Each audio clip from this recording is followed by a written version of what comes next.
Hey everybody, it's Erik co-founder, partner of Village Global, a network-driven venture firm. And this is Venture Stories, a podcast covering topics relating to tech and business with world-leading experts.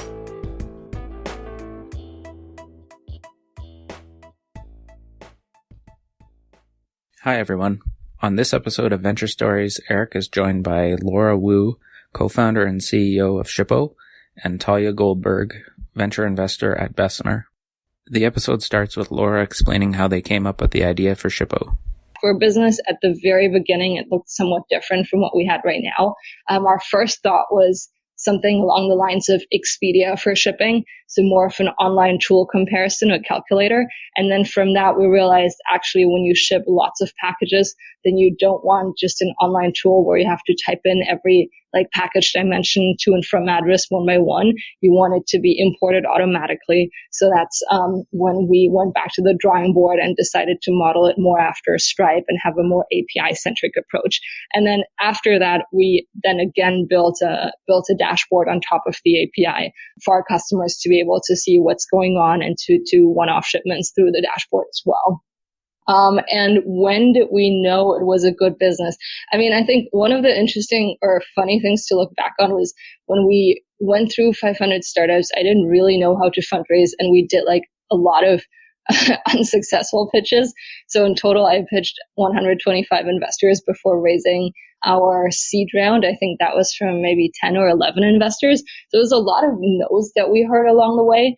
And shipping just I think VCs weren't super excited about shipping because it's not a product that VCs need to use day to day. So it's just something a little hard to relate to.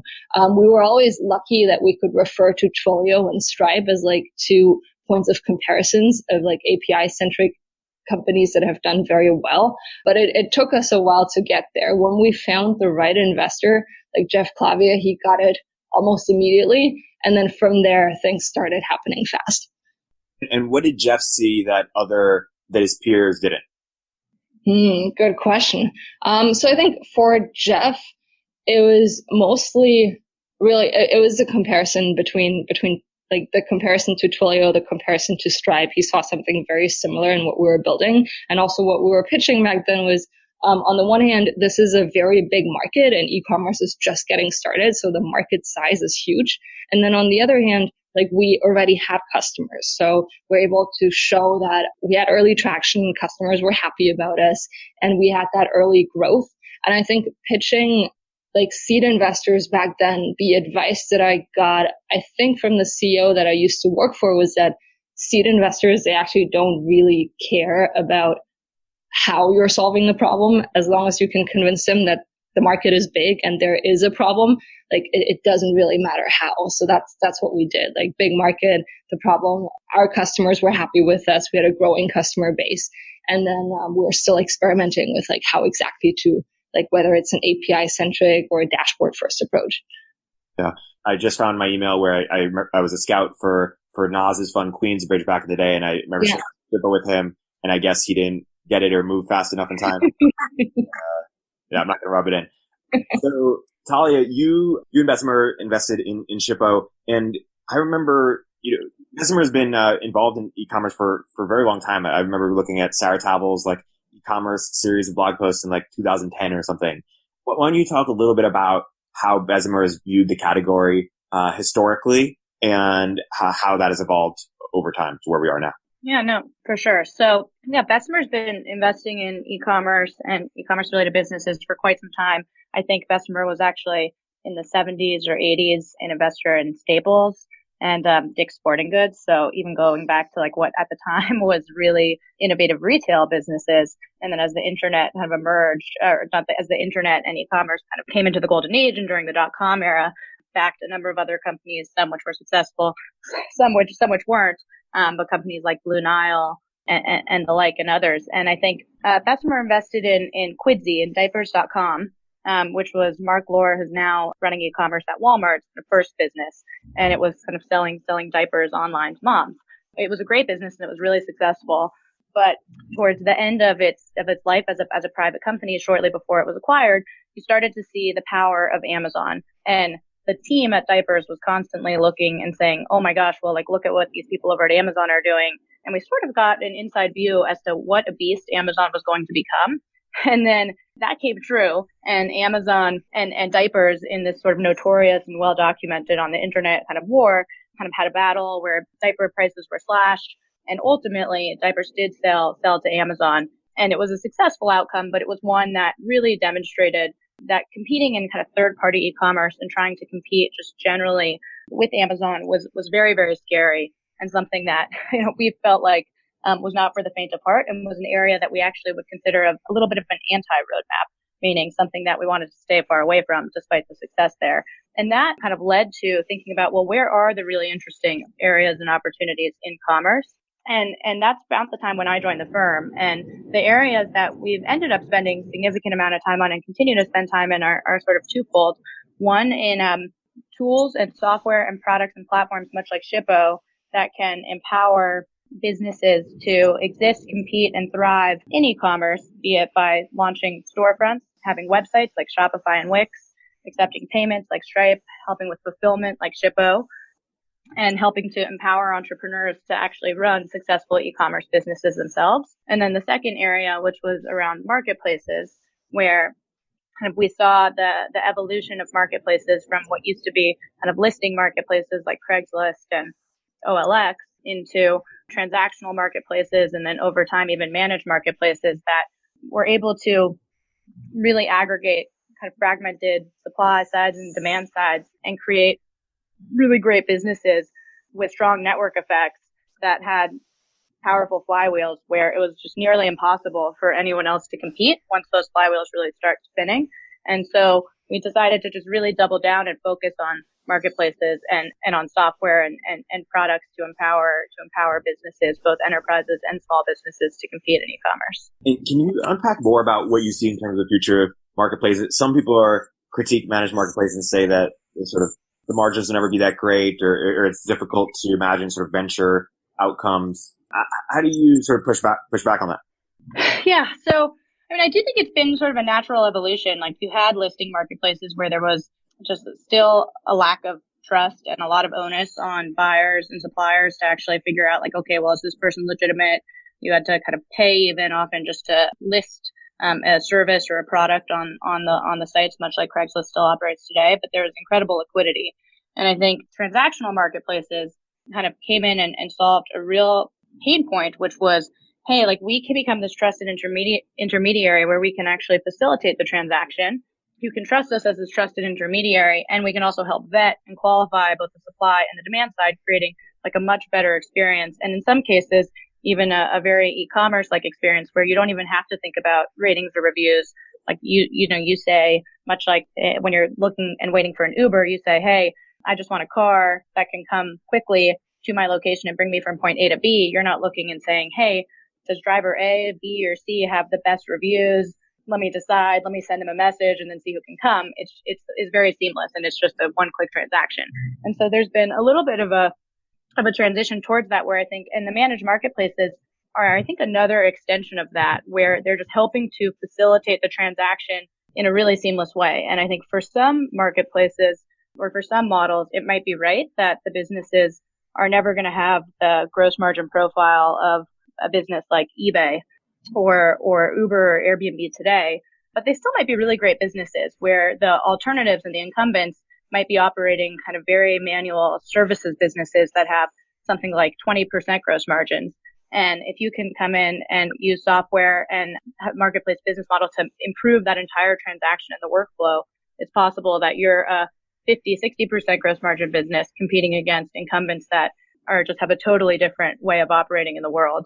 And so even something like a Stitch Fix, on the one hand, where they have empowered their stylists and designers with a bunch of different software and decisioning tools to make them just so much better and more efficient at their jobs, as some form of a managed marketplace.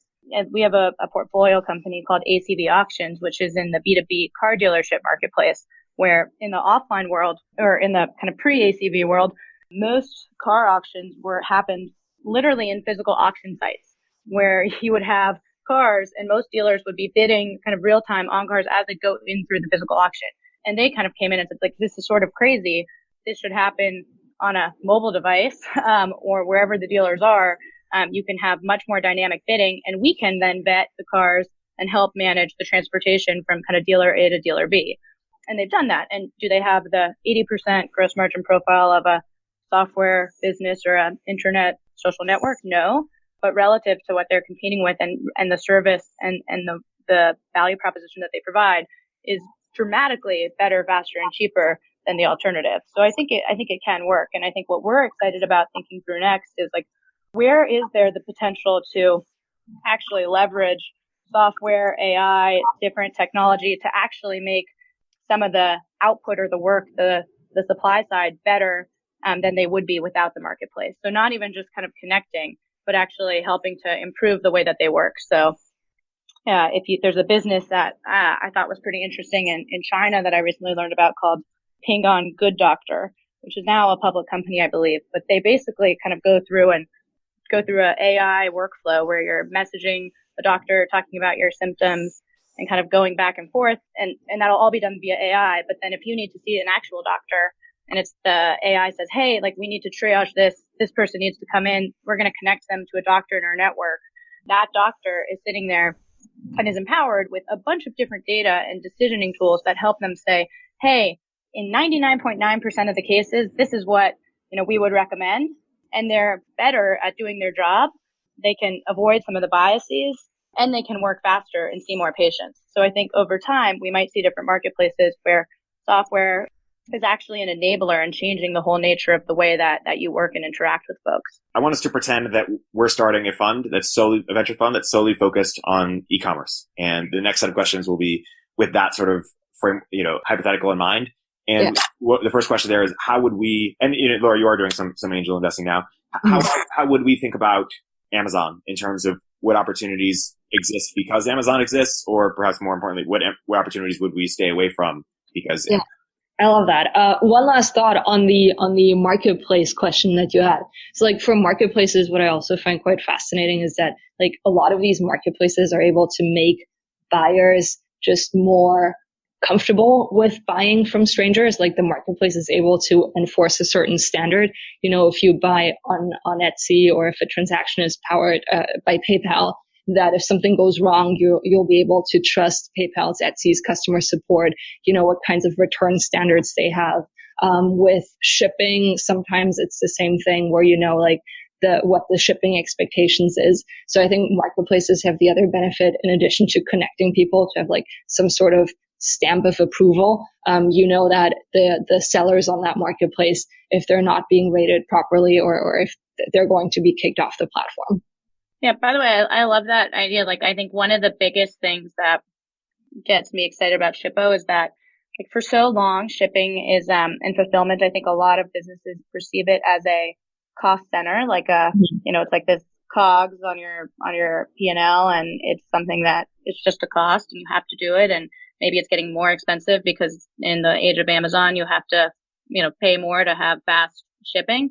But in reality, I think it's really the opposite, and something that, like Shippo and kind of as you think about the future of commerce and fulfillment is really changing, because fulfillment and shipping is actually a revenue driver. Like one of the biggest reasons that people abandon their shopping carts is because of the shipping times and selections.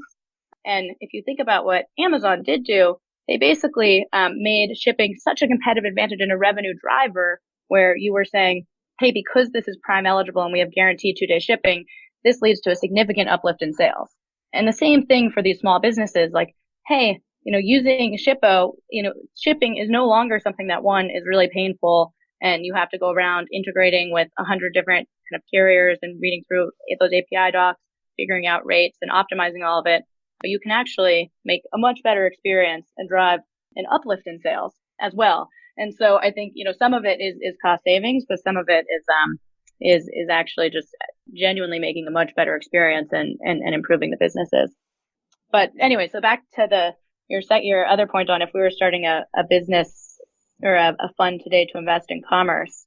A great question. One of the things that I'm curious if you, Laura, actually have any thoughts on either, but that I've been thinking about a lot is that today, or actually if you fast forward or rewind 10 years ago, a lot of the rhetoric around what was happening in China was that they were imitating a lot of the successful businesses in the US and sort of adapting them to the Chinese market and ecosystem. And those became some really big businesses. And I look today and I kind of fast forward today, and I think it's a little bit the opposite. And that, in fact, a lot of innovation, particularly in e-commerce, is coming from China, and that we've moved from this world where they were imitators to one where they're really innovators. And that if you look at kind of discovery-based and social commerce and live stream commerce and the like, they're actually kind of leapfrogged the US significantly. And while I don't think kind of what works in China will necessarily work in the US, I think there's a lot that you can learn and kind of adapt to this market that is pretty innovative here today. Yeah, agreed. I think the other aspect is that the Chinese market increasingly has an appetite for Western products and is wanting to get these Western products through their own technologies, through their own social networks, to their doorstep as fast as possible. Yeah. A lot of the world of e-commerce today, I think that has been really successful for the most part, has primarily been pretty search-based, meaning like I want to search for something, I know what I need, and it's going to come and get delivered. And that's kind of Amazon is like that. A lot of Shopify is like that. But people are looking for something. And if you look at the offline world, retail is actually like there's a lot of impulse purchase behavior.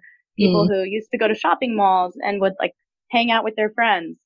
And that was a social place. And it would lead to then commerce and checking out. And that behavior, for the most part, is still an offline behavior. And I think, companies like Poshmark, perhaps a fashion marketplace, is a little bit more social inherently in how if you go on and interact, like it's really lively. It's very much a community. It's a social experience. Maybe Wish is a little bit of a discovery like shopping experience. But outside of a few examples, I think a lot of commerce today is very much search-based. And I think there's still really big opportunities to take what's like a natural social human behavior that does still exist offline and like these impulse purchases, these social purchases, and translate some of that online. Yeah, I love that point. So people always ask, like, why are there separate brands that are not being sold on Amazon? Like, why don't people just put everything on Amazon? And I think what we see there is that people go on Amazon exactly for what Talia said, for typing in generic word searches. People are not looking for specific brands on Amazon. They're open to any sort of recommendations. They type in the broad product category that they're looking for, like black pen instead of the specific brand of pen that they're looking for. And then they go with whatever is recommended by Amazon, whatever has the highest reviews. So what we see, like the kinds of customers that ship with us and don't sell on Amazon, these are brands that are building, like, first of all, a brand awareness, that want to own their own customer experience. People who are selling more of a lifestyle, not even a product, but a more premium product with a lifestyle attached to it. And a lot of them also sell on like a multitude of different channels. They might have their own websites. They also sell through social. So Instagram are big channels for our customers. On Instagram, I think it's fascinating how people just follow all of these like smaller brands. You wouldn't, as a consumer, follow, I don't know, Walmart or Amazon's Instagram account, but like all of these smaller brands that sell shoes or clothing directly to the end customer, mattresses even, you would follow their Instagrams, and it's almost like following a friend. They're not like aggressively trying to sell you an item in every single post, but they're trying to like show their items in like cool surroundings, like attached to a lifestyle that you subscribe to, maybe with an influencer. And then like it's more of a emotional awareness that you have to that sort of positioning. Totally.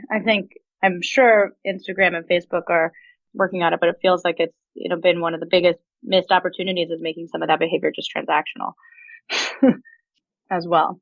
I'm curious on your side if you think, and I've read different thoughts on this from, at Walmart, where they see, I think, retail and kind of physical retail stores as a very big part of the future of e-commerce, where people will, buy things online and pick up in store, and, grocery being a key area of that. And I've seen a bunch of different kind of other takes and thoughts on how the physical retail world and the online commerce world will kind of increasingly be linked and tied and really important. I'm curious what you think about that, and if your customers see physical retail as a key part of actually fulfillment and where they pick up products and how they shop.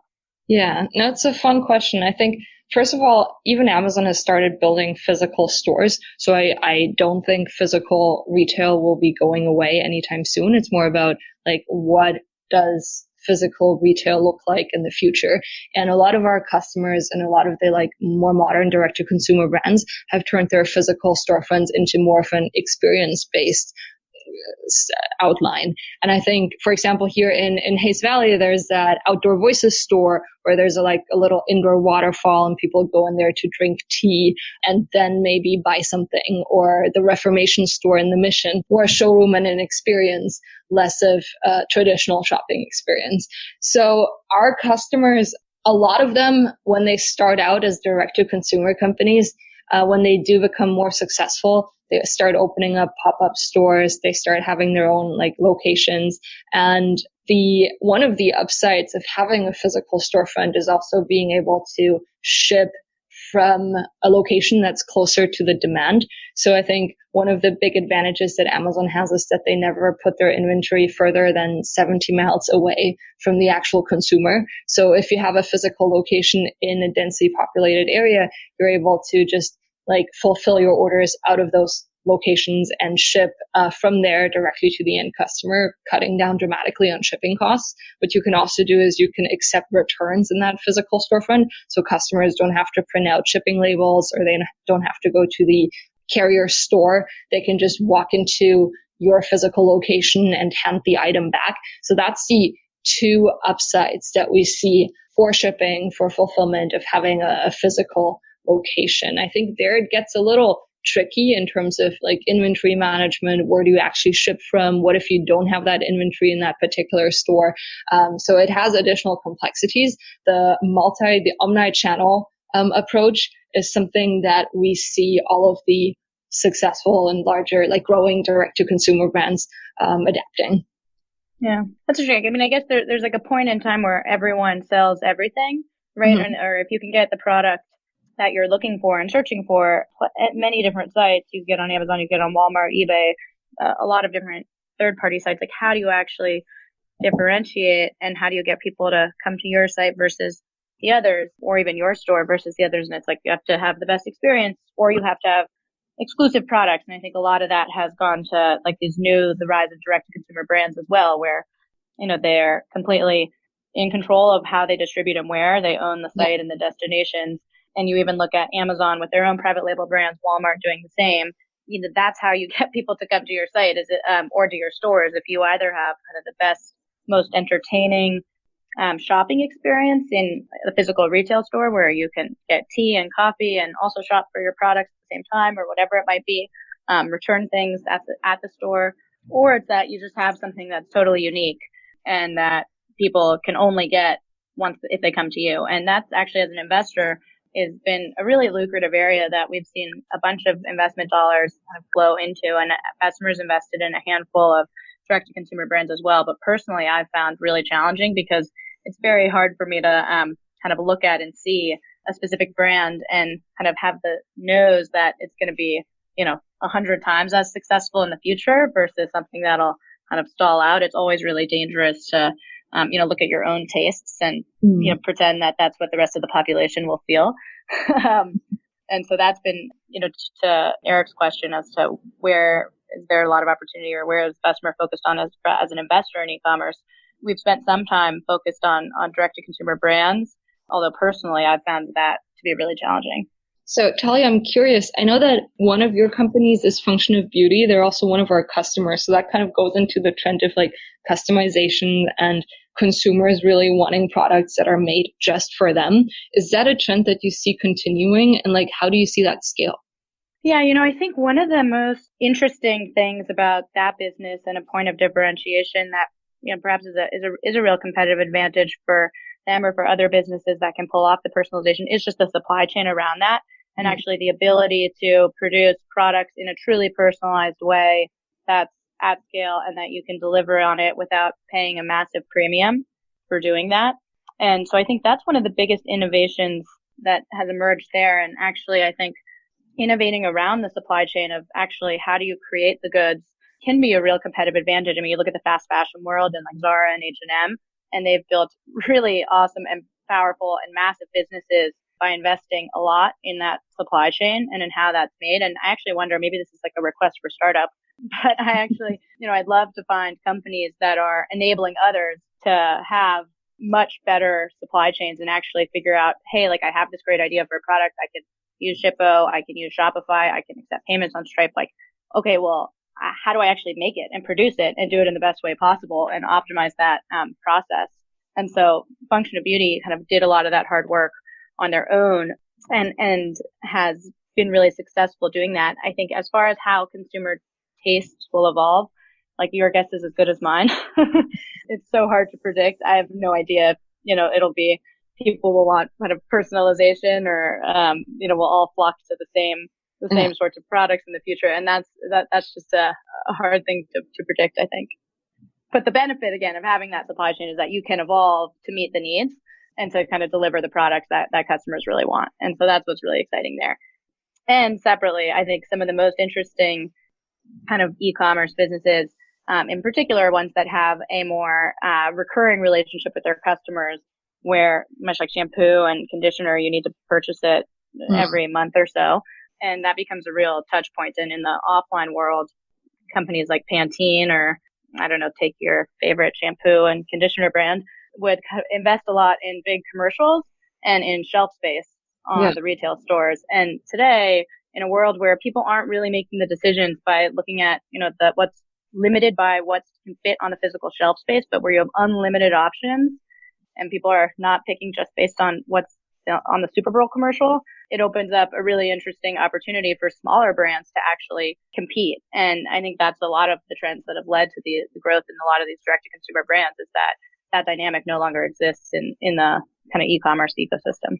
Yeah, I love that. And then at the same time, a lot of these larger PCG companies, they don't have that direct relationship with the end customer. So as you said, they put their items on the shelf, but they don't have the customers' email addresses or like ways to retarget them. They just have that one moment at CVS or Walgreens when you're looking at which shampoo to buy. And then it's a lot easier for a smaller brand to like start building those direct relationships with the end customer through social media, through influencers, whatever that is, and like make sure that customers, who don't want to go to CVS anymore are aware of the other options that they have online. And I think what we then see is that a lot of the larger CPG companies, they're doing e-commerce and direct to consumer for the very first time. So when they're starting out with that, especially on the shipping side, it's almost like a startup. It's something that they've never done before. Curious to go deeper on sort of direct to consumer brands. There was a time where people were sort of like, oh, there's going to be a Warby for X for everything, or a Casper for X. The hype seems to have faded away slightly. I'm curious, what is sort of the criteria that makes a Warby for shoes maybe more attractive in Allbirds than a Warby for, I don't know, ceiling fans or like, I guess, what is the criteria of which you say, oh, a strong direct-to-consumer brand of this category or subcategory can work, and this one is probably not? That is, again, that's an area I've really struggled in. And so my colleagues, like Kent in particular here, is far smarter than I am and can answer that question better. So I truly haven't figured out, exactly how a great formula or pattern to kind of tell you specifically that, although I do think that there are, one in categories that people do look for brands and trust and are looking for that. Like if you were Boeing, maybe Boeing is not the best example actually in light of the 737 challenges, but if you were flying a plane and you had the choice of kind of the best brand and the, worst brand or the unbranded offering in the space, you would of course choose the best brand because like it means something in your life is there. And in certain categories, having that brand, it really is just a promise. And so I think categories that have that level of kind of meaning and where the brand lends itself to kind of meaning, hey, this is like the lowest cost best offering, or this is a really high value product, or this is one of the most fashionable, it's quite valuable. As well as personally, I lean towards categories where there is a much more recurring relationship. And I think it's actually just much easier to build a brand in categories that have a really recurring relationship because you have to keep coming back and you have an opportunity to develop your brand with that customer. Whereas if it's a very one-time purchase, it's much harder to do that and much harder to build that sticky, trusted relationship. So I think that's part of the reason why a lot of these CPG categories have been some of the largest brands and some of the biggest vendors kind of continually over time, is that they're products that you just run out of and need more of. Yeah, I agree with that. I think it's also easy, or we've seen a few of these brands that got started when the founder already had a big cloud and was able to, or already had some sort of credibility in the space, is able to reach the right audience fast. I think Glossier is a phenomenal example there, where Emily Weiss spent a lot of time beforehand, like blogging, being influential in the space, and then with that was able to start Glossier with the audience trusting her already. The other part, like when I think about contact lenses as one example, or mattresses, there is that convenience factor of, or even like aligners. Invisalign is the other brand, but there are aligners that are just like Invisalign being sent directly to your doorstep. Like, it's the convenience factor. People don't want to go to the dentist. They don't want to go to the mattress store. They want things to be delivered directly to their homes. And then with mattresses, it's an interesting example, because nowadays we're able to, like, there's the right technology to compress mattresses into a smaller FedEx box and have it be shippable. So that's an invention, I guess, that wasn't available to us beforehand. And then repeat purchases, as Talia said, I think the last one is also signaling, just like a brand that you're able to talk about, where you signal a certain, like, belonging to a group, be it Allbirds when you're in the tech community, or Glossier when you're into that group. Yeah. If your focus is largely on sort of e-commerce enablement and tools, how do you sort of slice up that space? Like, if you would draw a mini market map right now in terms of like the different subsectors within that of what you're interested in, how would you sort of outline what that looks like? So if you look at everything you need to have a great business and to run a great business, there's one, you need the storefront, you need to fulfill the actual goods, and there's a whole ecosystem of companies that are innovating on parts of the actual kind of carrier ecosystem, meaning can we build a much better actual, like, sort of a FedEx or USPS experience and actually help improve that part of the logistics. There are kind of Shippo and helping kind of with the fulfillment and actually kind of integrating and connecting with this whole carrier ecosystem and making it really flexible such that whatever those offerings are, kind of you can optimize for and easily work with kind of the best options for your business. But we've seen a lot, and we continue to see a lot actually around the logistics ecosystem more broadly. And then, another part that we are spending more time in and thinking about is on the supply chain, meaning how do you have visibility into who your vendors are, where your products are coming from? How do you manage those relationships? You might be someone in the U.S. whose products are produced and best manufacturer for you is overseas. Like, you might not speak the right language. You might not have kind of a team that's set up over there yet. Like, how do you navigate that entire ecosystem and make sure that you're getting high quality products for the products you need on the timelines you need and integrate across the whole supply chain? And then lastly, I think there's a whole host of different businesses, many of which are kind of vertical marketplaces, some of which are tools that are helping you say, hey, well, you have everything you need to have a successful store, but you still need customers. How do you got to market yourself? What are the right distribution channels? Is a marketplace model kind of the right model for this category? And what verticals in particular do we believe there's a lot of opportunity for a marketplace to succeed in and win? And then maybe the last area that I'm personally, like, an idea I've been floating around in my mind and thinking about more and more is this notion of, like, could you give someone the tools and empower someone with the tools that they need to, everything they would need to start a business and create a little bit like a business in a box.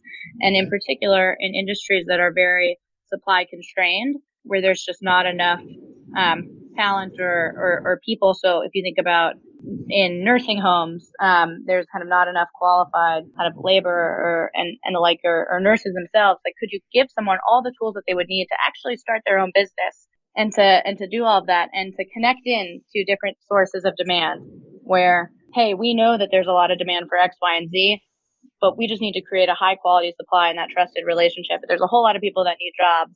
Let's empower them and help them be entrepreneurs and be really successful and create that. And so that's another theme that I've been thinking about a little bit more. Wonder School is maybe a little bit of an example of that there, where there's just real demand for daycares. And how do you create and empower people to actually create high quality childcare? and create that supply. And I think that's a really interesting opportunity that I expect there will be a lot of different investment opportunities in over the coming years. Laura, how do you think about your investment thesis in e-commerce broadly, either as a partner in this hypothetical fund or as an angel right now in real? To caveat that, I just started angel investing late last year. And at this very moment, I'm trying to invest in companies that I actually understand, meaning that I'm investing in companies that are mostly in the e-commerce enablement space. I haven't really been able to figure out a sound investment thesis yet. I think my mind is more around where can I actually add value and be helpful to the founders, and that's around B2B, B2B tools, e-commerce enablement tools, API centric companies. When I think about e-commerce enablement, I think I really echo what Talia has been saying around most of the people starting online stores these days, they are not e-commerce experts, and they don't necessarily want to become e-commerce experts. They want to be the best at marketing their products or at making their products, but they don't want to learn the in and outs of, online payments or shipping, how to build, how to set up a website. So all of these things need to be as easy as possible. And then on the one hand, it's there's a lot of complexity happening in the background. So when I say making things easy, I think it's about abstracting all of that complexity that's going on in the background and then presenting it to the merchant as something that is very intuitive and very easy to use. So that's one area that I'm interested in. The other one is just the data and analytics of it. When our customers, our SMB customers, compete with retail giants, they only have access to a certain data set, and that's mostly their own data set, and they don't know how to deal with that or how to read into that. So machine learning products around data and analytics is something that I'm interested in. So let's say our fund is a few years old. We have Shippo in it already. What would be in our anti-portfolio? What companies over the past 3 years, 2 to 3 years have we missed that we think are going to be massive, and we can't have mentioned them already, or they can't be in the Bessemer portfolio? On the contrary, what sort of looking out in the next 3 to 5 years, what companies or types of companies don't exist in sort of what white space is there looking forward? Where's the next Shippo going to come from, so to speak? So today I saw something cool coming out of YC, which was a SaaS product for warehouses. So I do think on the warehousing side, there's a lot to be done, automating the processes happening in the warehouses. Also just more modern warehouses that are being used today. Most of them aren't set up for direct to consumer shipping. They're still more on the outdated side. So warehousing is an area that I've been excited about. Curious about what you're thinking, Talia. You for sure spend more time on this. Well, I think first, maybe to answer on the anti-portfolio, or and Bessemer we actually publish our anti-portfolio, and we're often right, but we're also often wrong. The mistakes of omissions are sometimes the most painful, or often the most painful, especially in this industry. So it's a fun read if you check it out. If you just search Bessemer anti-portfolio, we laugh, but we also cry a little bit when we read it. But there are a handful of companies. Personally, I think Poshmark is one of the ones that I have in my personal anti-portfolio, and have watched the company grow from a really young, early stage company where even kind of before they started out a bit more Pinterest-like, and then evolved into a marketplace for fashion, and a real community has sort of the benefit of social media-like engagement, where people are commenting and engaged and spend time and browse and really just are super, super passionate about the community as well as transactions and unique inventory. And so that's a company that is in our fund's anti-portfolio, unfortunately, and we think about quite a bit. And then maybe the other one I'd look at is Wish as well, where Wish, I think, was a company that was a little bit harder for some venture investors early on to totally grok, because, they are selling, they kind of go against this theme of don't do anything that could compete with Amazon. They're selling third party, unbranded goods that are somewhat commoditized.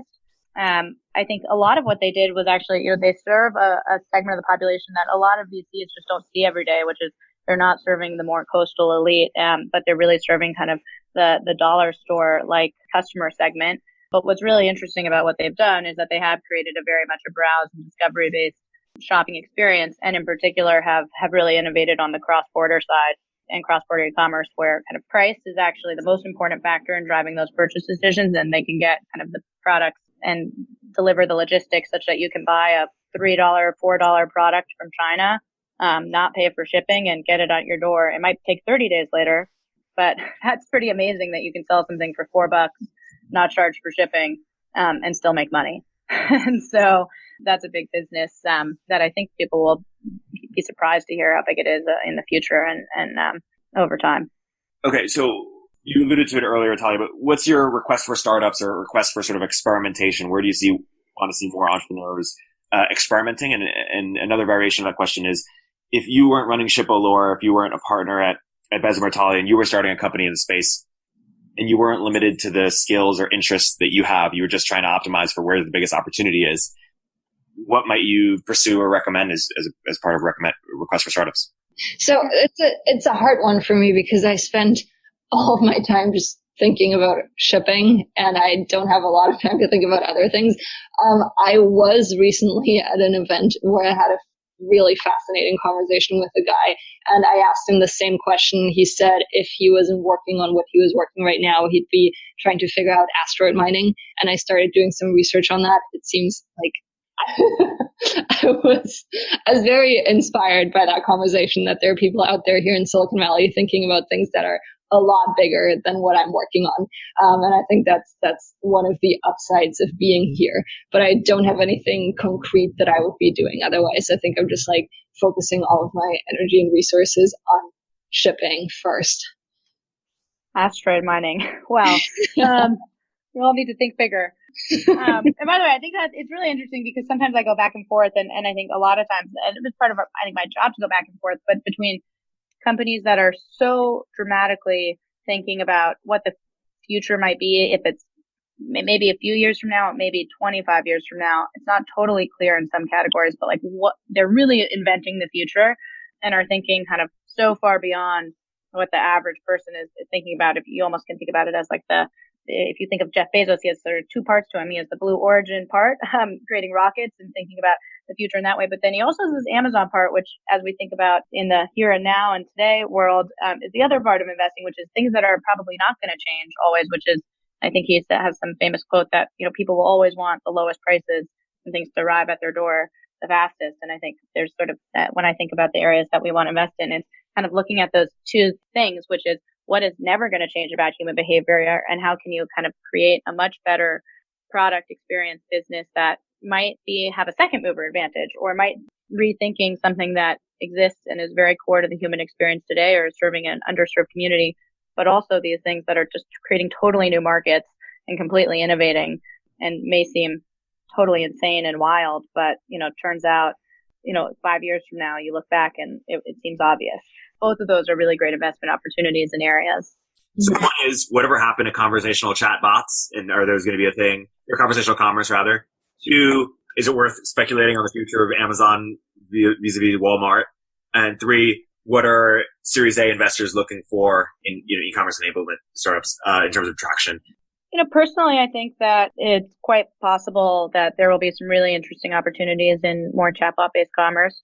Part of one of the challenges, I think, has been that you have kind of, unlike if you look at in China where everyone's on WeChat and there's tons of really interesting examples of conversational commerce. The difference here is like not everyone is on WeChat, not everyone is on the same platform and system. You have iOS, you have Android, there's Facebook, there's Instagram, there's a bunch of, and some of those systems have been historically quite closed. And I think as more of that opens up, there may be really interesting opportunities for conversational commerce and even opportunities for companies to kind of provide that tool set and kind of power some of those businesses as well. It's definitely early, so it might take a lot longer than people anticipate.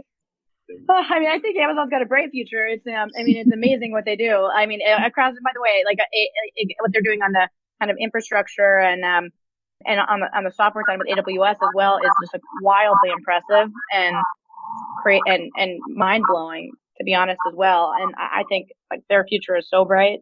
I would not bet against Amazon. Although we also, believe that there's a whole host of opportunities to exist alongside them. And we continue to invest in that same theme. But, I don't know. I personally, and I'm a large Amazon shareholder because I think the business is, it's one of the most incredible businesses that exists today. But, I think at some point it's gotta, I think it'll be the biggest monopoly we've seen probably since Standard Oil. And so at some point it'll be broken up.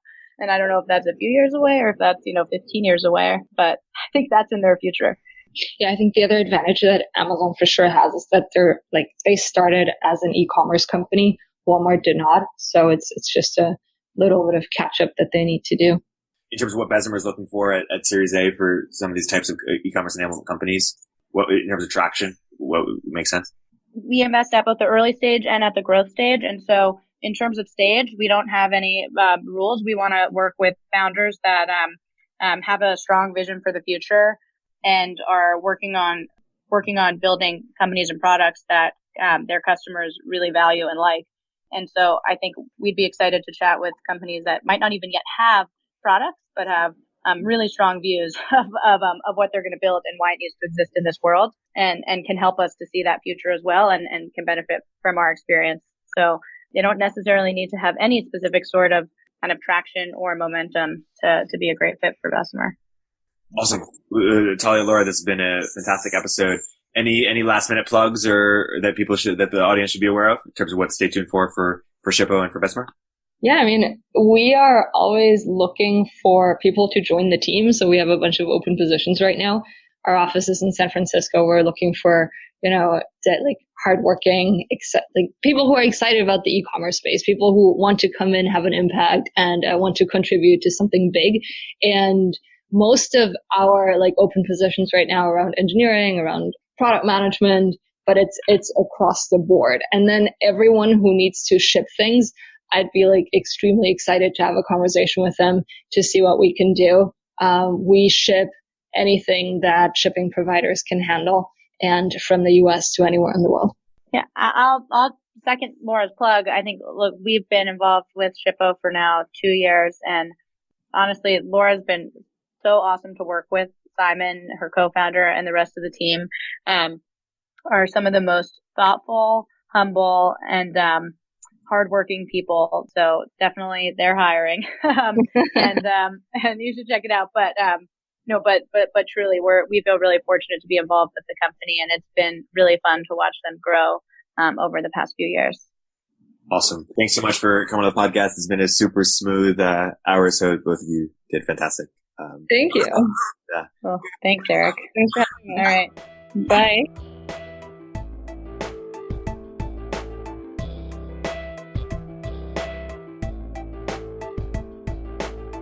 If you're an early stage entrepreneur, we'd love to hear from you. Please hit us up at villageglobal.vc/network catalyst.